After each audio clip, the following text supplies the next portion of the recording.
F'din ix-xandiera qasira se nagħtu ħarsa lejn il-bini importanti li nsibu fil-belt kapitali tal-Gżejjer Maltin, il-Belt Valletta.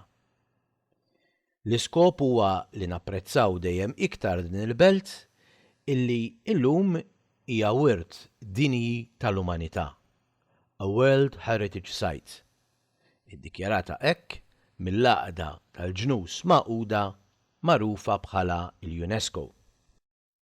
Iż-żjara tagħna fil-belt kapitali tal-Gżejjer Maltin, Valletta, tibda b'imbieb il-belt. Ninnutaw kif dan il-bieb inbidel matul iż-żminijiet. Din hija Porta San Giorgio, il-bieb ta' San George. Hekk kien jissejjaħ dan il-bieb fi żmien il-ħakma tal-Kavallieri. It-triq prinċipali ta' qudiemu kienet Strada San Giorgio. Fi żmien il-ħakma Ingliża, il-bieb sar Porta Reale. Bit-triq tibda tissejjaħ Strada Reale. Dan huwa bieb il-belt jew Putirjal. It-triq prinċipali issa saret Triq Repubblika. U din hija d-daħla l-ġdida li għandha il-Belt Valletta illum. Il-Belt Valletta inbniet biex tilqa' għal xi invażjoni mill-Edewwa. Ma setax jonqos illi l-belt tiġi mdawra bi-swar tas-sew b'saħħithom.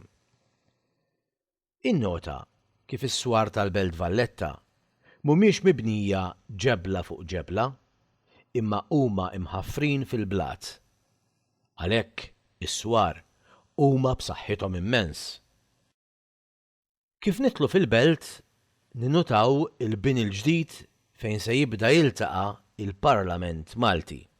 Sas-sena 2014 il-Parlament kien jiltaqa' fil-Palazz tal-President. Dan kien it-Teatru Rjal.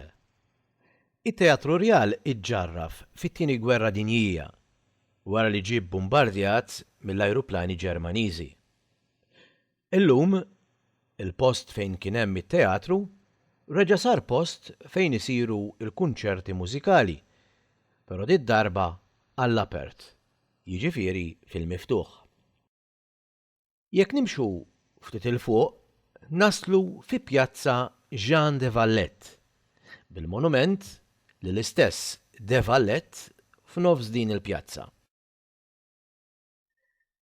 Il-Belt Valletta bdiet tinbena mill-Gran Mastru Jean de Valette sena wara l-assedju l-kbir fl-1565. L-ewwel ġebla tqedet hawn, fejn illum hemm il-Knisja tal-Vitorja. Id-data kienet it-28 ta' April tal-1566.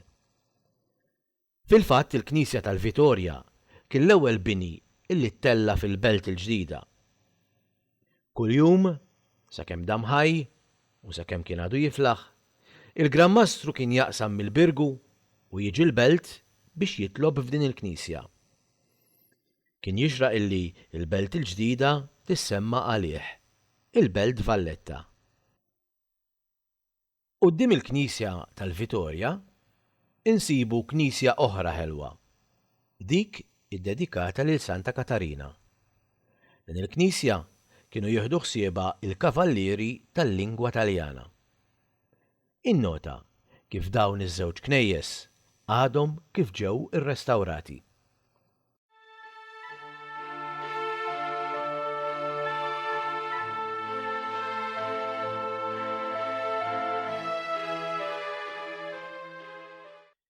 Din hija l-Berġa ta' Kastilja. Kastilja llum hija biċċa minn Spanja. Il-bereġ kollha tal-belt ġew iddisinjati mill-perit Malti Ġlormu Kassar. Għal-bidu, il-bereġ kollha kellhom faċċata lixxa mibnija fuq stil rinaxximentali. Dan huwa l-bust tal-Gran Mastru Pinto. Kien dan il-Gran Mastru illi żejjen il-faċċata tal-Berġa ta' Kastilja fuq l-istil barokk illi għadna nistgħu ingawdu sal-lum.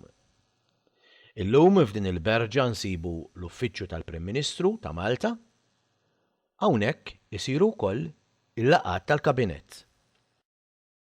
Fil-viċin ta' Kastilja insibu il-monumenti ta' diversi personaġġi politiċi. Dan huwa Paolo Boffa, Prim Ministru ta' Malta fi żminijiet diffiċli ta' wara l-gwerra.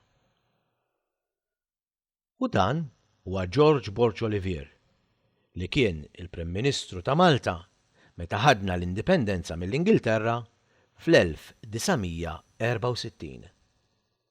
Dan huwa Manuel Dimek, li ħadem biex Malta ma tibqax kolonja tal-Ingilterra u miet fil-faqar eżiljat fl-Afrika ta' fuq. Din hija l-barrakka ta' fuq, post maħsub mill-kavallieri biex fih imorru jippassiġġaw għall-arja tal-Port il-Kbir. Il-barrakka mimlija diversi monumenti li kollha ifakruna f'personaġġi u ġrajiet importanti għal-art welidna.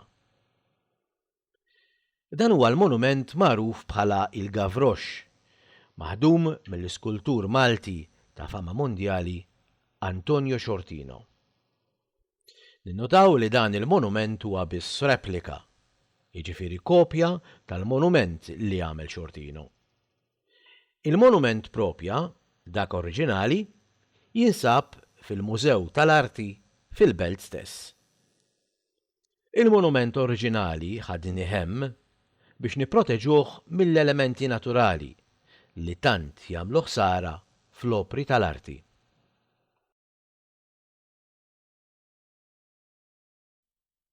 Dan huwa il-Port il-Kbir ta' Malta. Nistgħu ngħidu li kien dan il-port li ġibet lil ħakkiema kollha li xi darba ħakmu jew ippruvaw jaħkmu fuq il-Gżejjer Maltin. Il-baħar tal-Port il-Kbir huwa font ħafna, imma fl-istess waqt il-port joffri kenn lix-xwien u l-vapuri. Hawnhekk saru l-eqqel battalji tal-assedju l-kbir bejn it-Torok Ottomani u l-Kavallieri. Fl-aħħar gwerra, l-inħawi ta' madwar il-port saru ħerba waħda minħabba l-attakki bla qiegħda tal-ajruplani Taljani u Ġermaniżi fuq it-tarzna li kien hemm max-xatt tal-isla. Dan huwa il-breakwater, mibni fi żmien il-ħakma Ingliża biex jipproteġi lil port kemm mill-maltemp kif ukoll mit-torpedoes. Ir-Rinella, il-Kalkara, il-Kastell Sant'Angelo bil-Belt tal-Birgu jew Vittorjosa warajh, Bormla, l-Isla, l-Oljiet ta' Kordin u l-Marsa.